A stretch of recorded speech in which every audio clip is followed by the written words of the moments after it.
Well, hello there. I'm Mama Jane's husband, and this is. Mama Jane. And we recently were on the NCL Star for the second time this year. And we thought we would do a bit of an update about the NCL Star after our first experience. I have to say, our second experience was much better. So if that interests you, then watch on.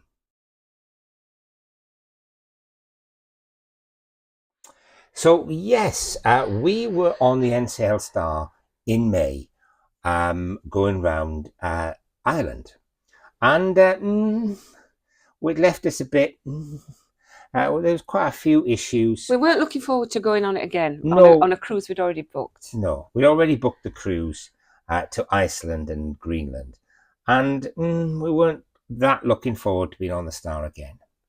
But it just shows you what a difference 3 months can make. Certainly can. It was like being on a different ship, really, isn't it? Was, yeah. Some things were still not good, and we'll come on to them. But generally speaking, the atmosphere, it was a different captain, and he was amazing. Yeah. He really was brilliant. Yeah. I don't just mean in his skill of I know nothing about sailing a ship, so I don't know how good he is at that. But as a leader, he was amazing, and such good fun, and just so enthusiastic. It's the same old adage. Adage. The standard you set is the standard you get. Yes, yeah. And if you are a positive,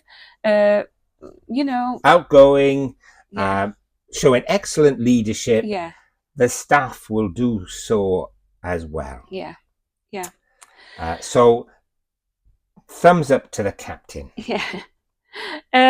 So where do we start? Well, the ambience was just so much better different. On the ship. It was a different thing. Yeah. And actually, the cruise director was a lot better as well, I thought. Yes. He was just more enthusiastic in the space. Yeah. He wasn't just a game show host. No. Whereas it felt back in May, cruise director was actually game show host. That was his main function. Whereas this time round, he was much more general, much more all over the place. Yeah. And saw him a lot more and things like that. Yeah. Yeah. The other thing that I think is worth noting is the waitering was so much better. We didn't have to wait for a single drink on a single occasion this time. So obviously they've got more staff, or the staff they got were better distributed, better deployed. I don't know, but certainly there was a huge difference in. Well, that's why we're doing this video, because there's such a huge difference, like a different ship. Ship. Yeah. Food was similar. Cold sausage, raw sausage, in fact, in some cases, and stale bagels. But having said that, we always like to check out the beans, because for some reason, no cruise company can get beans hot. If you're at a cruise company and you can, let us know. Having said that, it's nothing to do with it being a buffet. We are at the minute, as we speak, in a Premier Inn in, where are we? Portsmouth. And the beans at their breakfast this morning were hot.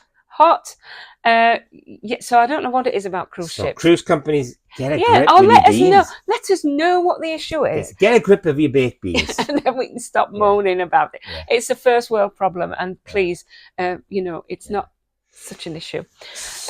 Food. So we tried the main dining room twice. We went the day we embarked. We went for lunch on the day of embarkation. And we had a fantastic experience. Yeah, we did. Yeah. It was empty. There was hardly anybody in. And service was efficient, calm. It was great. We went in the evening and it was chaos.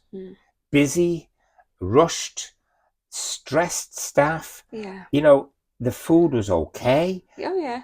But the experience, when you go to a dining room, it's not all about the food, is it? No. It's about the ambience. It's about how relaxed you are. It's about how you're served. it all adds to the experience. Well, when the buffet is a more relaxing experience than a main dining room, you've got to ask yourself why. And again, whether it's just lack of staff, lack of training, because the staff were lovely. Can't grumble about the staff, never. Not on any area. No. Staff they're all were lovely. fantastic. Yeah. The food in the buffet was a little bit samey, if you ask me. Nothing wrong with it. It was fine, but it was average. It was absolutely average. It was pleasant enough, but it was pretty average. We spent a lot more time in Oceans this time. Yeah, we did. Because of the dynamics of the cruise, we found it easier to eat a lot in Oceans and have a drink in Oceans. And we really, we had a great time in there, didn't we? Very nice. We did. We did have a lovely time in Oceans. The food was good there. A limited menu in Oceans, but it was, and it's easier to get a drink in Oceans than it is in the buffet or the main dining room for that reason. So that sort of side of the food, fairly average fare. But we also did a couple of speciality, didn't we? Yeah. So Modena, Mama Jane. Modena, you've got to like meat, because it's a meat place. Carnivore's paradise. But having said that, we were thinking afterwards, actually, if you're a vegetarian, you would be all right, because there's so many different salads as starters. It's like a self-service salady thing, and so many things. Yes, there were some fish things, but so many different salads. So actually, if one of you is a vegetarian or pescatarian, don't worry about going there, because you could eat a lovely meal.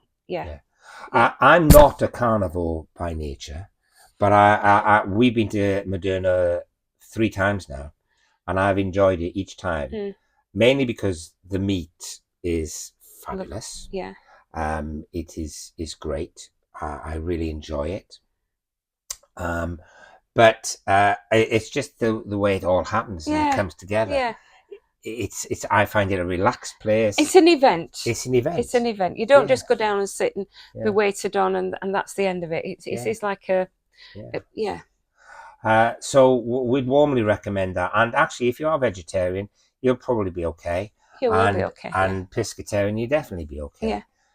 So with the great experience of Modena again. And then where else did we go? Was it Le Bistro? I think. Le Bistro. Yeah. Now, we ended up going twice to Le Bistro, because the first time, my food was cold, and my main course was cold, and I know why it was cold, because fair play, when I complained about it, the maitre d' went to find out what had happened. And the chef had been told I was ready, and I wasn't. So when they served it, my food had been hanging around for quite a while. On a cold plate. Why don't you use hot plates? Yeah. So that was. So I had a quite a big whinge about that. So much so that they said, "Why don't you come again tomorrow night as our guest?" They were marvellous, weren't they? They were marvellous about it. And it was a genuine mistake. Yeah. But there was a communication error. Yeah, and to me, it's not when something goes wrong. But what do they do about it? How do they deal with the issue? And they dealt with it amazingly, and it was very good. The maitre d' who was on duty dealt with it superbly. Is he the maitre d' or the head waiter? I think he was the head waiter. I think he was a deputy. I don't know. Anyway, whoever he was fantastic. Yes. So thumbs up for him. And we did end up having a hot the second time, and it was beautiful. And we had the second meal was fantastic. So if there is an issue, you should say something, because otherwise we'd have been on here saying, well, it were rubbish, it were cold, the plates were cold, it were rubbish. Whereas now we can say, well, yeah, it were rubbish, but they did something about it. And I was impressed how that was handled. Actually, again, from the captain, standard you set is the standard you get. So that's the food side of things. So don't grumble on Facebook. Grumble to the people who can do something Yeah. about it. Yeah. Yeah. And then tender process. Now, tenders. I don't know what it is about NCL. They had modified the process of tendering quite considerably from when we were on the Star in May, and they've made it a lot more complicated. But in general, it was a lot more efficient because basically you couldn't get below deck 7 midship where the tenders were in the lifts. You had to walk down the last few flights, and the reason for that was to stop people using the lifts to come down and crowding out the various spaces. And it did seem to work a great deal. If you've got to use a lift for disability, then there were facilities to get you down to the tender. Now, so I think NCL have tried to improve the process, made it a bit more complicated, but it still wasn't as quick as other companies we've been on. So I don't quite know what the issue is. And they deployed more of the lifeboats, which was one of our criticisms last time. So they're definitely trying to improve things, but they've still got some way to go over tender experience. It's never a good experience on any cruise line, never, but some are better than others. They are. Yeah. So what do you think of entertainment there, Mama Jane? Well, it was varied. There was something for everybody. Absolutely something for, well, as far as I could see, there was. And I like a big range of music. And there was always something I would like. The main house band were superb. Yeah. Well, I say they were superb. If they were your kind of thing, they were superb. They were a band that did all sorts. And the thing that really, really impressed us, didn't it, was when they did the tribute to Queen. Because when I see a tribute band, I think, don't know about this. But, well, go on, we weren't doing anything else, nothing else particularly wanted to see. We'll go and see them. Well, they were outstanding. Fantastic. I have never known anybody do Bohemian Rhapsody live as well as they have. No, it was absolutely brilliant. Now, if you don't like Bohemian Rhapsody and you don't like Queen, you'd have probably thought, well, what's she on about? But trust me, if you know, you know. I was never fortunate enough to see Queen live in the flesh, so to speak. I wish that is something I'd done in my youth, but I didn't. So this was the best live version I've ever seen of Bohemian Rhapsody. The harmonies were absolutely spot on. They were exceptional. It was a very faithful reproduction of Bohemian Rhapsody, but live. Now, the band themselves were called Ice Bucket. Now, I'd never heard of them, but if you look them up on the internet, they've been going for years. And they had a new lead singer, guy called Apex, and he had the most amazing voice, and he could sing so many different genres. It was astonishing. Yeah, it was. So they are without doubt the best band we've seen at sea. No doubt about it. They were absolutely outstanding. Some of the other stuff was mixed. And that's just personal choice, I think. But there was one show that was done by the NCL show people, the dancers and the singers that they have on, for 6 or 9 months. And they did this show called Parody. I was hopeless. It was. I think it wasn't the singers and the dancers, because they did another one, and that was, we saw them at something else, doing a Broadway sing. They did, didn't they? And they were fine. They were spot on, excellent, in fact. But Parody, wouldn't have a clue what was going on. Couldn't hear what was being sung half the time. Yeah. There was some bizarre dancing going on. It was just rubbish. In our opinion, I'm sure there are people watching going, no, it wasn't. It was marvellous. Frankly, I didn't enjoy it at all. I'm glad yeah, I'm glad when it was over. You know, I was thinking, what is this nonsense? Yeah. So mixed. There was some. There was some the violinists that were on. Didn't think they were as good as last time. They were All right. good. They They were were all good. right. And yeah, in general, it's a bit like the food. I think Average. also the violinists, they were very good at what they were very good at. The other stuff they tried to do, not so good. So perhaps, but I do know also, well, I think, I don't know, that most cruise companies, the artiste does not have choice of what they're playing. I think that's true. So now, whether that's the case with the violin, I don't know. It may not be on this occasion, but I know certainly on other things we've been told that actually we have no choice what we sing. We're given a program. Now, whether that's just one cruise line, I don't know. But if that is the case, then it needs looking at, because some things they were really not good, but then the others, they were beautiful. They were excellent. Yeah. So other things that we noticed that were different. Well, this time, and this was our fourth NCL cruise, and for the first time they had a guest speaker on doing enrichment talks about Iceland and Greenland, and he was excellent. Wasn't he? He really, I think that's a big thumbs up doing that, and I think you should do it more often, NCL, because he explained a lot about the history of Iceland and the history of Greenland, how the two interacted. He explained how the rocks on the two islands were very, very different.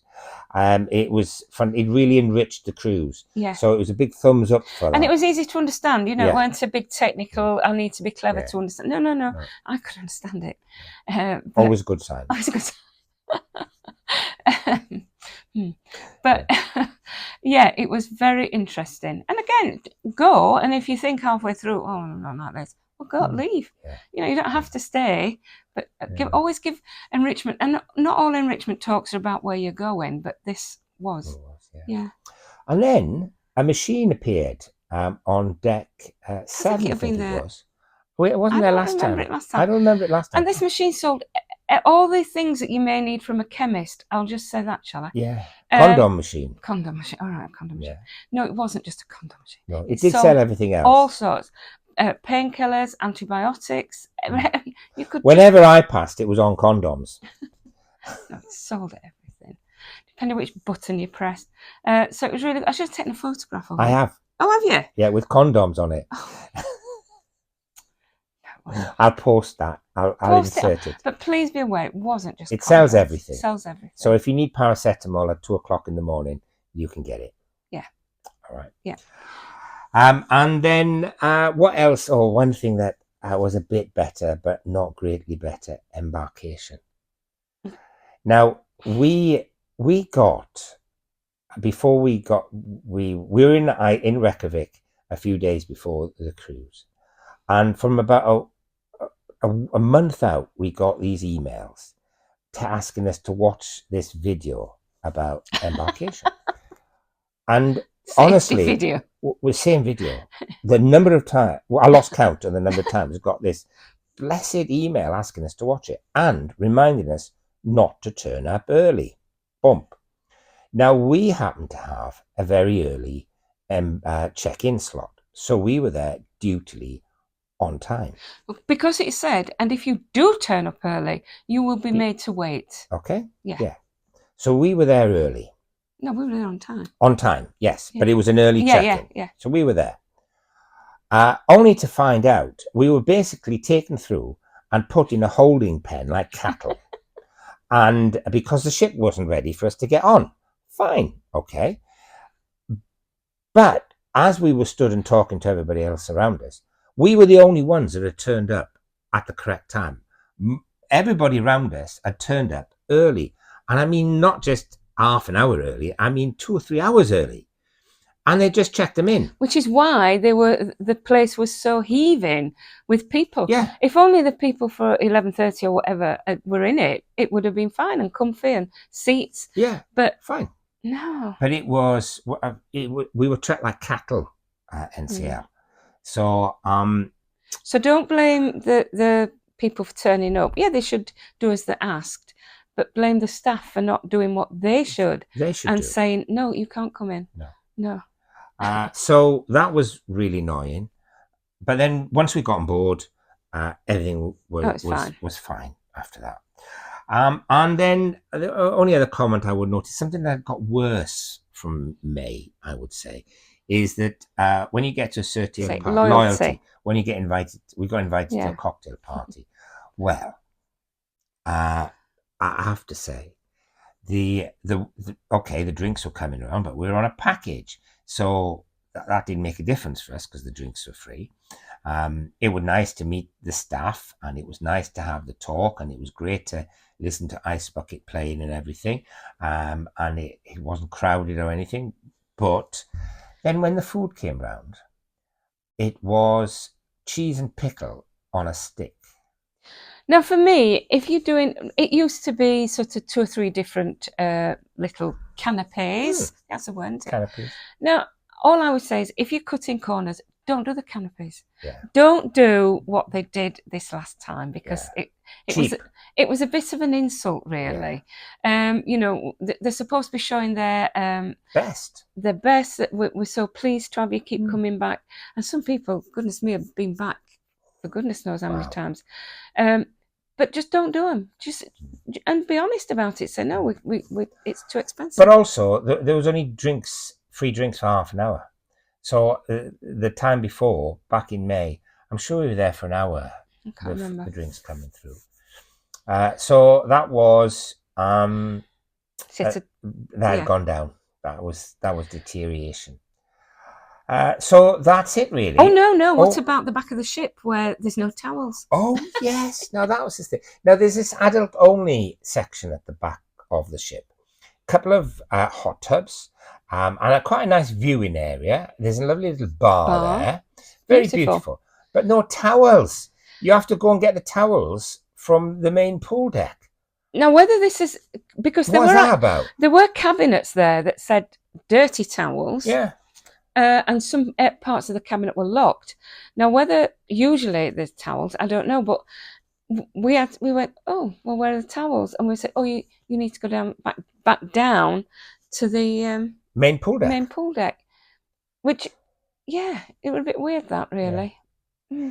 So, anyway, it just shows we went on the NCL Star twice this year, 3 months apart, and had totally different experiences. And it just shows when you're watching videos on YouTube about cruise ships, they don't stand still, do they? No. They vary in what is capable and possible, and how they're done. The mix of staff, the captain, the leadership, all alters your cruise experience substantially. So it's not always the ship's fault, and it's not always the company's fault. It's the mix. Yeah. So I think that's been a very important lesson. Yeah, and that's why we put the 2 on, because we thought, you know. Yeah. So please, if you like watching what we do, we'd really love it if you would subscribe to our channel. We're desperately trying to get to 1,000 subscribers. Hardly big numbers, but we seem to be stuck in the 700s. Yeah. So, you know, if you want to help us out, that would be really fantastic. And we know that lots of you watch without subscribing. Which I confess, so do we. Yeah. But we're trying to do something about that now, after our own experience. Yeah. So, subscribe, please, if you like us. And it's a goodbye from me. And it's a goodbye from him. Goodbye.